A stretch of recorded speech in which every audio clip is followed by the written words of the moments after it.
सब कर्मों का राजा है और इसके अंदर हम अपने संसार में वापस घूमते रहते हैं। अब हम शुरू करते हैं।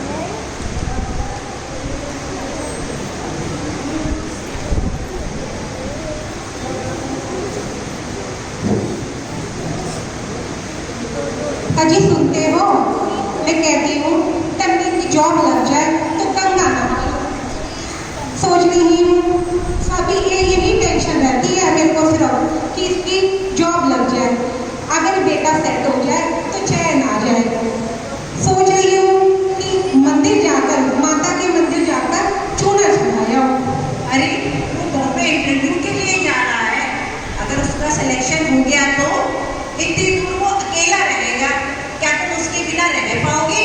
सोचा है कि तुमने इतनी दूर भेज रही हो उसे? तो सही कह रहे हो, मन तो मेरा भी नहीं लगेगा, लेकिन ये देखो ना, पैकेज भी उसका इतना बड़ा है, रेंट तो देना पड़ेगा, मन भी नहीं लगेगा, दूर भी रहेगा। लेकिन ये देखो, उसकी तरक्की में ही मेरी खुशी है। क्या तुम खुश नहीं हो? अरे खुश तो मैं भी बहुत हूँ। सोच रहा हूँ उसके इंटरव्यू में जाने से पहले एक बार उसे महावीर जी ले जाऊँ, दर्शन करा लूँ, ताकि इंटरव्यू में वो पास हो जाए। अरे भैया, उस बात में मत पड़ो। हमारे जैन आगम के अनुसार जो होना है वो निश्चित है। यदि उसकी जॉब बॉम्बे में लगनी है तो वो निश्चित ही लगेगी। तो उसके लिए अपना मिथ्या और तो उसके लिए भगवान को रिश्वत मत दो। अरे रहने दो भाभी, मैं नहीं मानती तुम्हारे मिथ्या को। आपने देखा करोड़ बाग वाले मंदिर की, माता मंदिर का कितनी मान्यता है। अरे कितनी लंबी लाइन लगती है, कुछ तो बात होगी उस मंदिर में। तो लंबी लाइन में लगने से इस बात की श्योरिटी है कि जॉब लगेगी ही लगेगी? ऐसा तो नहीं होगा कि जॉब ना लगे। जॉब तो लगेगी ना। मैं बताती हूँ, ऐसा नहीं है कि माता के मंदिर में चढ़ाने से कुछ होगा। अरे भाभी, मैं तो ठीक हूँ बिल्कुल, क्योंकि मैं इस चुनर पे विश्वास नहीं रखता बिल्कुल भी। हाँ भाई, तुम तो सीधे महावीर भगवान को रिश्वत देने जा रहे हो। मेरे बेटे की जॉब लगी तो मैं तुझे दर्शन देने आऊंगा, मेरे बेटे की जॉब लगा के तेरे दर्शन करने आऊंगा। अरे भाभी, आपने तो मुझे लपेटे में ले लिया। अरे चलो हम लोग मंदिर चलते हैं। चलो चलो। माँ चुनर चढ़ा कर आई थी।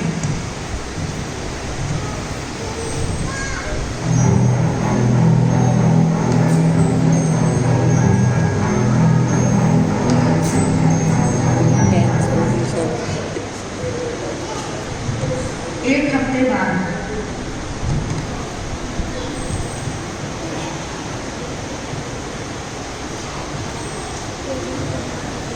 अरे इसका सिलेक्शन नहीं हुआ।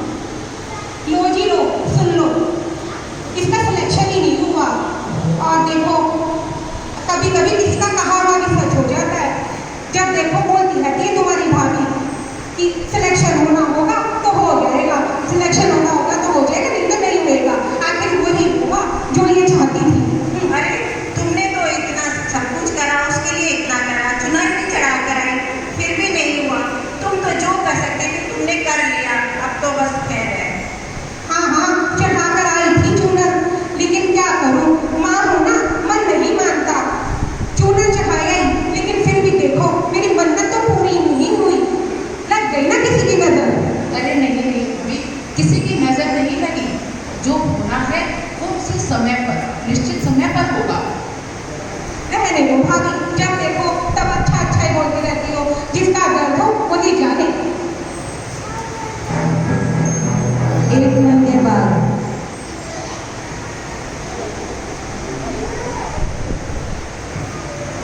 माँ कहाँ हो? हाँ बेटा। आपको पता है मेरी दिल्ली में जॉब लग गई, अब मैं आपसे दूर नहीं रहूंगा, मुझे जाके रेंट पे नहीं रहना पड़ेगा, अब आपके हाथ का खाना खाऊंगा। अरे वाह बेटा, ये तो तूने मुझे बहुत ही अच्छी खबर सुनाई है। मेरा तो मन खुश हो गया, मैं तो फूल ही नहीं समा रही। देखो अब तो मैं भाभी को जाके बताऊंगी कि तुम्हारी जॉब लग गई है, और वो भी दिल्ली में। अरे भाभी, भाभी कहाँ गई भाभी? भाभी देखो, मेरे तन्वी की जॉब लग गई है और वो भी दिल्ली में। अब तो तुम्हारे गाँव धरती पर भी नहीं पड़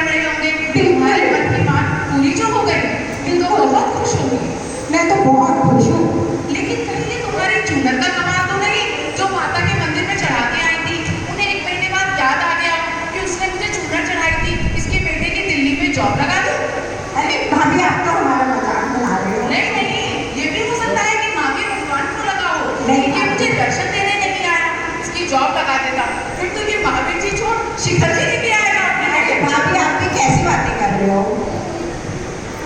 ऐसा कुछ नहीं है, ये तो हमारे भगवान की श्रद्धा का फल है जो हमें आज मिला है। गन्ने की जॉब दिल्ली में लगना, ये सब तुम्हारे अच्छे कर्मों का फल है। हमें अच्छा घर, समुदाय, अपने बच्चों का साथ, संस्कारी बच्चे, ये सब अपने कर्मों के फलस्वरूप मिलता है। जिंदगी भर किए गए कर्म 40% जो हमें इस भाव में वापस आने हैं। बुढ़ापे में बच्चों का साथ, प्यार, मोहब्बत मिलकर वापस मिलता है और अगले भाव भी हमारा सुधरता है।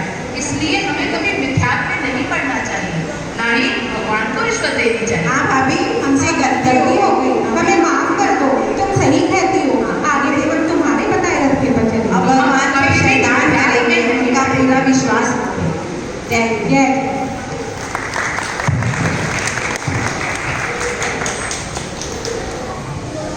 अरे सुनती हो, मैंने टीना के लिए लड़का देखा है, रिश्ता बहुत अच्छा है। अरे सुनती हो, मैंने टीना के लिए रिश्ता देखा है, लड़का बहुत ही अच्छा है, बड़ा परिवार है, अच्छी फैमिली है और 15 लाख का पैकेज है, इंजीनियर है लड़का। परिवार भी अच्छा है, घर बार भी अच्छा है। तो मैं सोचती हूँ कि कल ही का टाइम ले लूँ। आप कहो तो कल संडे भी है, दिखाते हैं उसको जाके। अभी कल तो मैं बहुत बिजी हूँ, एक काम करो अगले संडे का कर लो।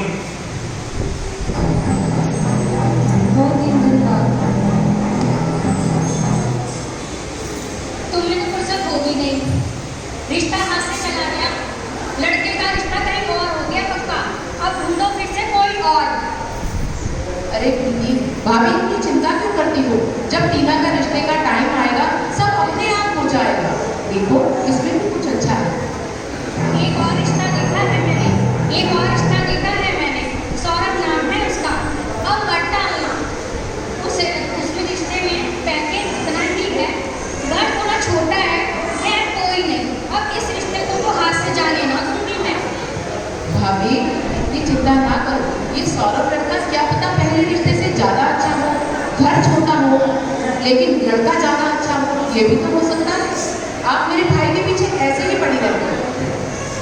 दीदी आप तो बस रहते ही हो, हर बार अपने भाई की ही तरफदारी करती हो, सही हो या गलत हमेशा उन्हीं का ही साथ देती हो। इनकी आलस के कारण रिश्ता हाथ से चला गया। इसमें क्या अच्छा है, जिसका दुख वही जाने। इसमें क्या अच्छा है ये तुम्हें वक्त बताएगा। आज तुम्हें नहीं दिख रहा, लेकिन वक्त आने पर तुम खुद कहो। लड़का देखने जाओगे नहीं तो क्या आसमान से टपकेगा ना? मैं तो ये मानती हूँ अच्छे कर्म करते रहो, तुम्हारे साथ अच्छा होगा। देखना इसमें कुछ अच्छा जरूर है। जिस रवि का रिश्ता देखकर आप मेरे पास आई थी, उसकी इज्जत करना छोड़ दो। मेरी फ्रेंड की शादी हुई थी उससे और अब तलाक तक की नौबत आ गई है। बात में गुस्सा करता है, हर बात में लड़ता है। देखो मैं ना कहती थी कि इसमें भी कुछ अच्छा है। अच्छा और वक्त चुका होगा। नहीं, इस बात में मैं आपको भी सही नहीं मानती। आपके हिसाब से तो बस भाग्य बता दो और हाथ पे हाथ धरकर बैठ जाओ।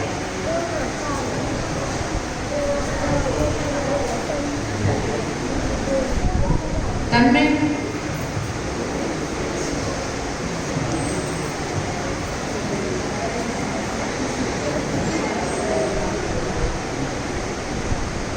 हाँ टीना, मैं भी तेरे साथ हूँ। बड़ी मम्मी के हिसाब से तो अगर मैं जॉब इंटरव्यू दे देना चाहता तो मेरा सिलेक्शन हो जाता।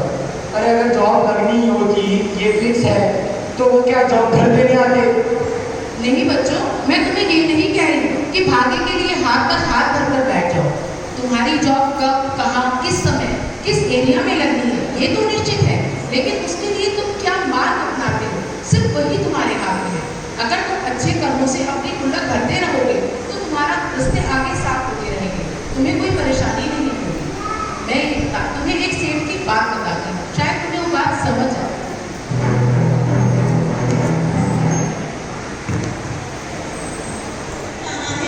और मैं अपना ये इम्पोर्टेड छाता कहाँ रखूं? ओहो, अगर मैंने बाहर छोड़ दिया तो ये चोरी हो जाएगा और मेरा सारा ध्यान छाते में ही लगा रहेगा। अरे भाई कुछ तो ले जाओ, 2 दिन से भूख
समझे बच्चों?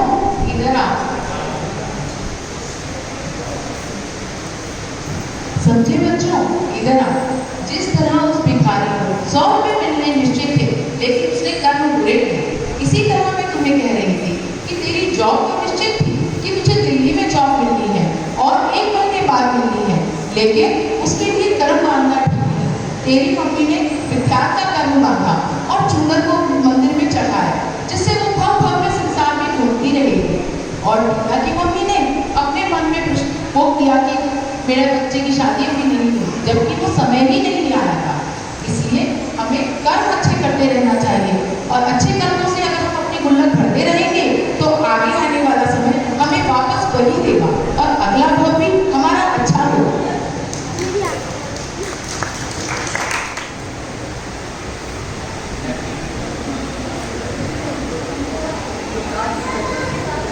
पूजा कहाँ रह गई? जल्दी आ। अच्छा चल, मैं तेरे से बाद में बात करती हूँ, भाभी बुला रही है। अरे तू फोन पे ही लगी रहेगी, कुछ काम भी करेगी। तूने नाश्ता बनाया? नाश्ता क्या बनाना है? पता नहीं, आज बच्चों की छुट्टी है, कुछ अच्छा सा बना ले। क्या बनाऊँ? इडली बना ले, ढोकला बना ले, कुछ भी बना ले। ठीक है, मैं ढोकला बना लेती हूँ। अच्छा एक बार ना, अपना काम भी तेरा निपटा, ये बर्तन सफाई कपड़े कब करेगी? अरे भाभी अभी तो दिन चढ़ा ही है, धीरे धीरे सारे काम हो जाएंगे। तो तुम खाली बैठे काम कुछ मत करना, जा जल्दी से नाश्ते की तैयारी कर। ठीक है, जा रही हूँ। शाम को मार्केट से आ गई। पूजा, ओ पूजा,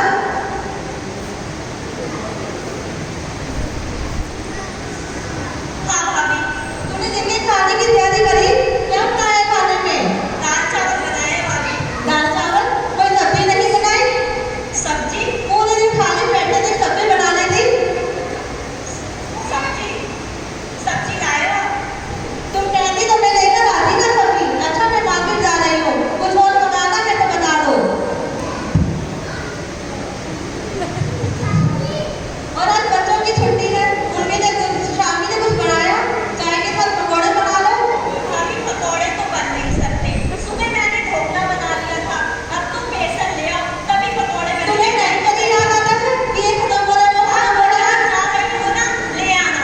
देखो तो ठीक है इसके नखरे। मम्मी मम्मी क्यों परेशान करके रख रखे हो उस बेचारी को? सुबह अपने घर का निपटा के आती है, फिर दिन भर आपकी सेवा में लगी रहती है। उसकी भी कोई इंसानियत नाम की चीज है या नहीं है? अरे बेटा तुम्हें नहीं पता ये लोग कैसे काम में आते हैं? जब तक इनको गुस्सा ना करो ये कोई काम नहीं करते। हाँ इंसान तो इंसान ही होता है, सबका तो होता ही है। ये इतनी मोटी तनख्वाह लेते हैं, इनको आराम करने के लिए देती हूँ क्या? मैंने इनको अपने आराम के लिए रखा है कि इनके आराम के लिए रखा है? तो समझाना बेकार होता है।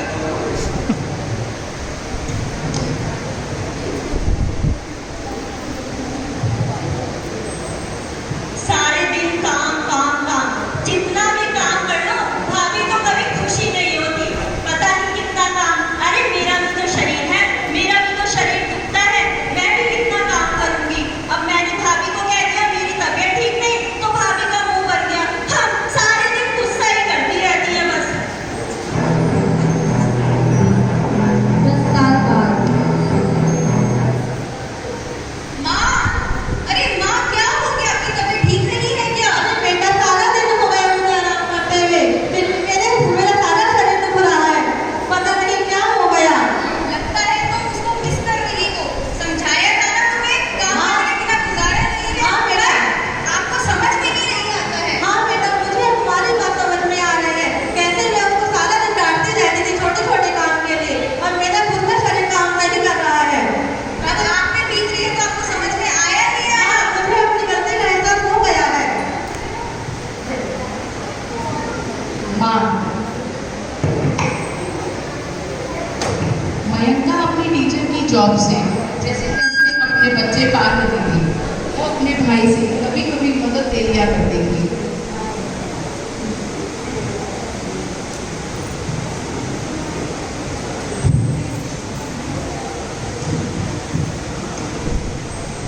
जयश्री भैया कैसे हैं?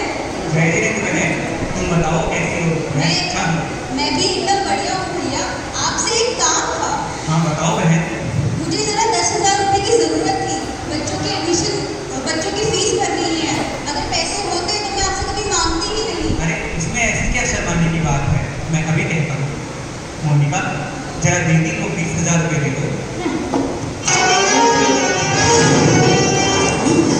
आ गई फिर से। महीने में एक दिन तो आ ही जाती है दीदी पैसे लेने। जैसे मेरे यहाँ कितना बड़ा खजाना गड़ा हुआ है। अरे बच्चों को अच्छे स्कूल में पढ़ाने की जरूरत क्या है? गवर्नमेंट स्कूल में पढ़ा लेगी, वहाँ पे औरों के भी तो बच्चे आते हैं, पर नहीं, इन्हें तो वहीं पढ़ाना है। एक महीने बाद अब मुझे देखो, या फिर किस्मत ऐसी आती। अब मेरे बच्चों की किस्मत देखो, यूरोप जा रहे हैं हम, और अपने बच्चों के लिए मैं ढेर सारा सामान लेके आऊंगी। एक महीने बाद दीदी, ओ दीदी। हाँ भाभी बोलो। दीदी, आपसे एक काम है मुझे। हाँ बोलो भाभी। दीदी, हम यूरोप जा रहे हैं। अरे वाह भाभी, बहुत ही बढ़िया बात है। पर आपको मेरा एक काम करना होगा। भाभी आप मेरे घर पर नहीं रुक जाना, और घर और बच्चों को आप ही देख लेना। बिल्कुल भाभी, टेंशन फ्री होकर जाओ, मस्ती मारो, ऐश मारो, घर का और बच्चों का ध्यान मैं रखूंगी। ठीक है, मैं इनसे बात कर लेती हूँ।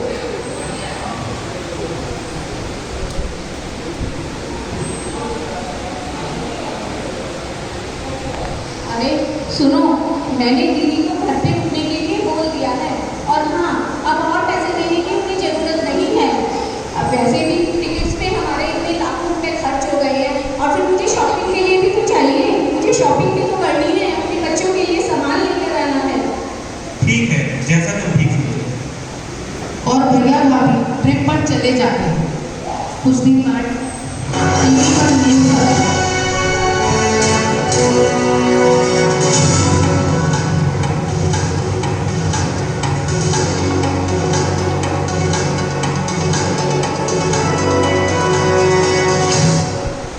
हमें बड़े दुख के साथ सूचित करना पड़ रहा है कि किंगफिशर की फ्लाइट जो पेरिस जा रही थी 7447, उसकी वह क्रैश हो गई है, और उस परिवार को फ्लाइट में सवार कोई भी व्यक्ति नहीं बचा है। उसके परिवार के साथ हमें सहानुभूति है। बुआ, आप क्यों रो रही हो? चुप हो जाओ। देखो बच्चों, अब मैं जो तुम्हें बात समझाने जा रही हूँ, उस बात को ध्यान से सुनो। अब तुम्हारे माँ बाप बहुत दूर जा चुके हैं, अब वापस कभी लौट कर नहीं आएंगे। अब मैं ही तुम्हारी माता हूँ, मैं ही तुम्हारे पापा हूँ। हाँ, दुनिया का हर खुशी तुम्हें नहीं दे सकती, पर इतना ध्यान रखूंगी कि उनकी कसम पूरी कर पाऊँ। तो देखा आपने, कभी हमें मान नहीं करना चाहिए। कहाँ यूरोप घूमने का मान था, अपनी किस्मत का मान था, और कहाँ वही बच्चे रोटी के लिए भी दूसरे पे आश्रित हो गए। वक्त बदलने देर नहीं लगती।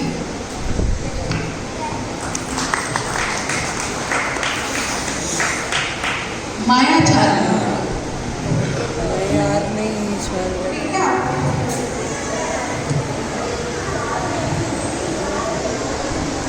हाँ हाँ, बताओ। बेटा, दिवाली आ रही है, तुम्हारी बहन के यहाँ दिवाली का शगुन का सामान जाएगा, और तुम ही उसके इकलौते भाई हो। अब सब भार तुम्हारे ऊपर ही है, सब कुछ तुम्हें ही देखना है। इसलिए बेटा, मेरे को शगुन का सामान लाना है, तो तुम मुझे पैसे दे दो।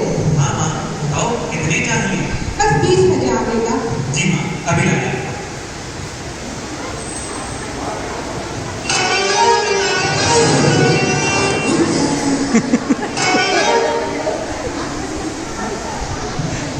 अरे सुनती हो?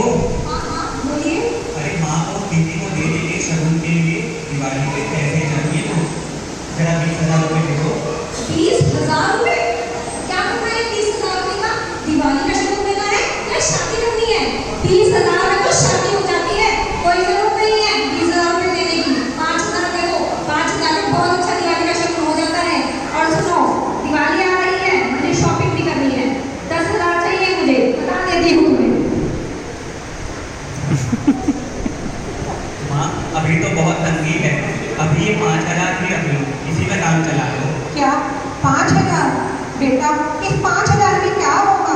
मैं क्या लाऊंगी, क्या दूंगी और क्या लाऊंगी? मुझे तो समझ ही नहीं आ रहा। कितने अरमान थे मेरे कि मैं अपनी बेटी को ये दूंगी, वो दूंगी। ओहो, मेरा तो मन ही खराब हो गया। सारे अरमान धरे के धरे रह गए। माँ को दुखी कर रहा है, मायाचारी कर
और ये क्या कराई है?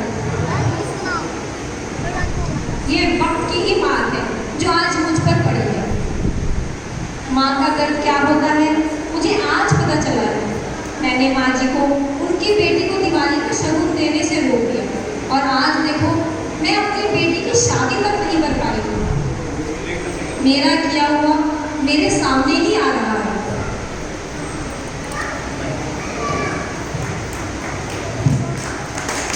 लो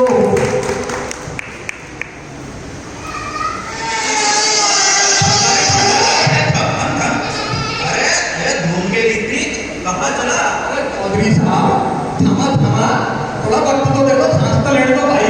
अरे भाई देखते बच्चा, ना तेरी बाइक का रोशन है ना तेरी बाइक का पॉल्यूशन है, बिना लाइसेंस के तो गाड़ी चला रहा और चलान काटे। अरे हम सांस लेने भाई, एक ही सांस में सारे गिनती गिनवा देगा।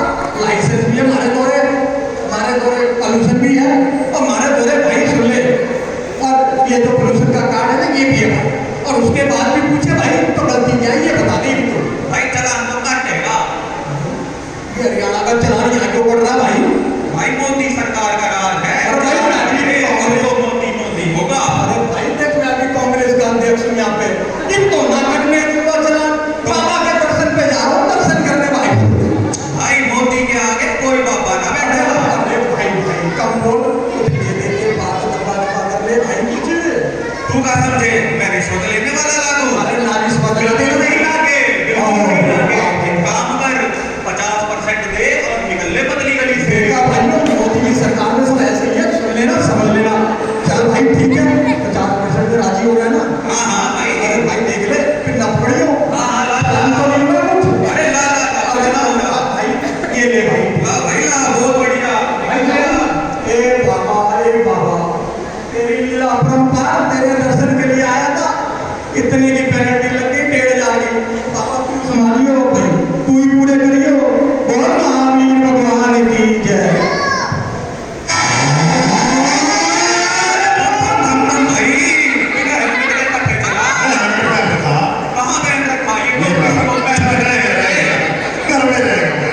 हाँ भाई चलान काटेगा 3,000 का। 3,000 हाँ भाई हाँ। ना भाई ना। 300 रुपए से अरे ना ये तो लगा के चलानी ना हाँ चलान काटेगा ना भैया। 50 रुपए हाँ सब्जी खरीद ला के भाई 100 से ज्यादा माने जो तू लेने भाई चलान के चलान के मोदी सरकार हो गया चला हाँ घर पास हो या दूर चलान तो कटेगा। तू कहना चला देखो अच्छा है। अच्छा आखिरी बता दे कितने पैसे। एक काम कर ना तेरी ना मेरी 1500 दे दे। चल आखिरी 500 रुपए हाँ या ना। चल आते चल तो आते हो भले।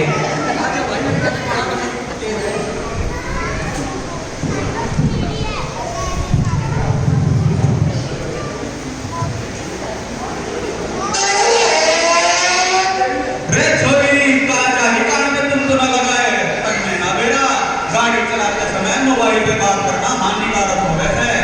अब चलान कटेगा थारा लान निकाल कर बाजार। छोड़ दो अगली बार ठीक से चलाऊंगी, बिल्कुल ध्यान रखूंगी, छोड़ दो। ना भाई चलान तो कटेगा। हाँ, इससे ज्यादा मैं नहीं पढ़ सकती। एक काम कर 5,000 दे दे। ना, इतने ज्यादा नहीं है मेरे पास।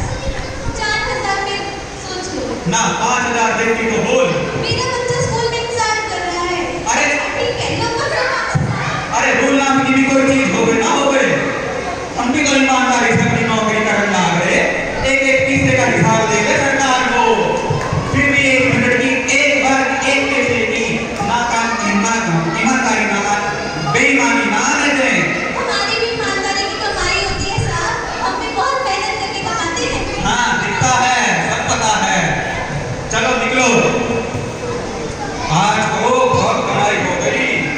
मोदी सरकार के राज में अपना धंधा नौकरी बहुत बढ़िया चाल रही है कि चलो भाई निकल लो। रोज ऐसी मोटी आसामी मिल जावे तो अपना तो बल्ले बल्ले हो जावे। अरे अब घर चलूं ना तो बीवी कुड़ करेगी काट कटे मेरी बाइक। अरे वाह इस ईमानदार ऑफिसर की भी बाइक खा के ले गए के अंदर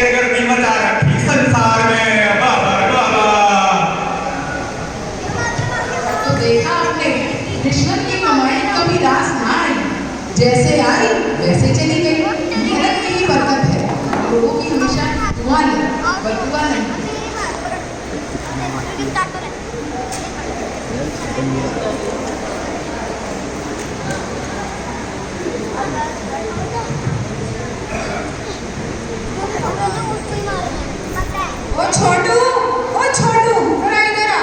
आया सेठ जी। देख, तेरे को एक बार बता देता हूँ और ध्यान से सुनियो। बार बार मेरी रिपीट करने की आदत नहीं है, ठीक है? देख, ये जो गेहूं है ना, इसमें कंकड़ मिला दियो, और जो चावल है ना, उसमें छोटे चावल मिला दियो। और देख सुन, ध्यान से करियो, सारा काम सही से करना होना चाहिए। और फिर इसके पैकेट बना दियो 1-1 किलो के। अगर मैं सबको MP का गेहूं देने लगा तो क्या तो मैं कमाऊंगा और क्या मैं खाऊंगा। तो अच्छे से पैकेट बनाइयो, अब हम पैकेट ही बेचेंगे। जी सेठ जी, अभी कर लाता हूँ।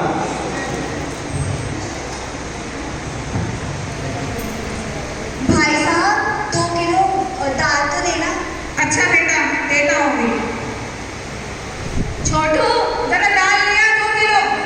अच्छी होनी चाहिए। लीजिए सेठ जी। अरे क्वालिटी की तो बिल्कुल फिक्र मत करना, जो मैं माल देता हूँ वो बिल्कुल सही देता हूँ। पूरे बाजार में किसी से भी जाकर पूछ लेना कि मुझसे सस्ता और अच्छा माल कोई भी नहीं देगा। पैसे पूरे लेता हूँ तो माल भी अच्छा देता हूँ। छोटू ले आया।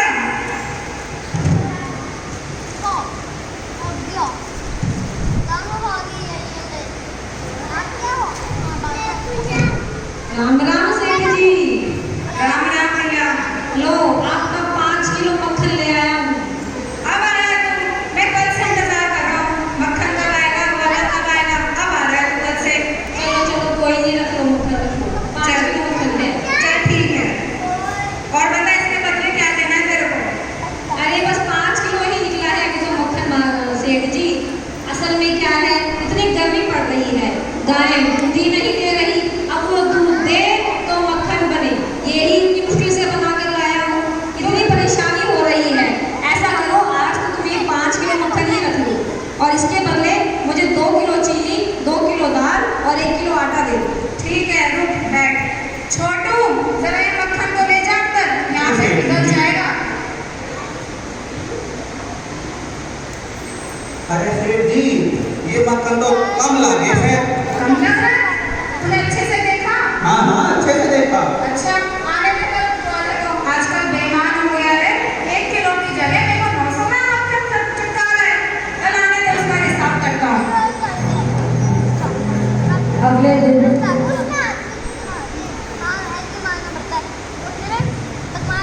राम राम सेठ जी। राम राम। ये लो, आज तो पूरा 6 किलो मक्खन लाया हूँ। 6 किलो? और कल का क्या है? कल तो मेरे को गरम मक्खन चाहिए क्या? अरे नहीं नहीं सेठ जी, ऐसा नहीं हो सकता। तो टोल में तो बिल्कुल भी कोई कमी नहीं है। अरे थी ना कमी, मेरे नंबर में तो मुझे बताया कमी थी। अरे नहीं सेठ जी, ऐसा कैसे कह रहे हो? मैं तो जो आपसे चीनी ले, हम गरीब आदमी, हमारे पास कोई बाट है नहीं जो तोल ले। मैं तो आपसे जो चीनी ले जाता हूँ वही एक तरफ तराजू में रखता हूँ, दूसरी तरफ उसी तोल का मक्खन करा देता हूँ। अच्छा। अगर मैं आप अभी की अभी अपना चीनी का रख के और मेरा मक्खन रखे बोले हो, अगर 1 ग्राम की भी कमी आए तो मेरे पैसे मत देना। भाई बस कर, सारा संसार को बताएगा क्या? मेरी पोल घुमाएगा क्या? तो देखा हमने लोग का फर्क, जो जैसा करता है वैसा ही उसके पास वापस आता है। एक बार सभी किरदारों के लिए जोरदार तालियां।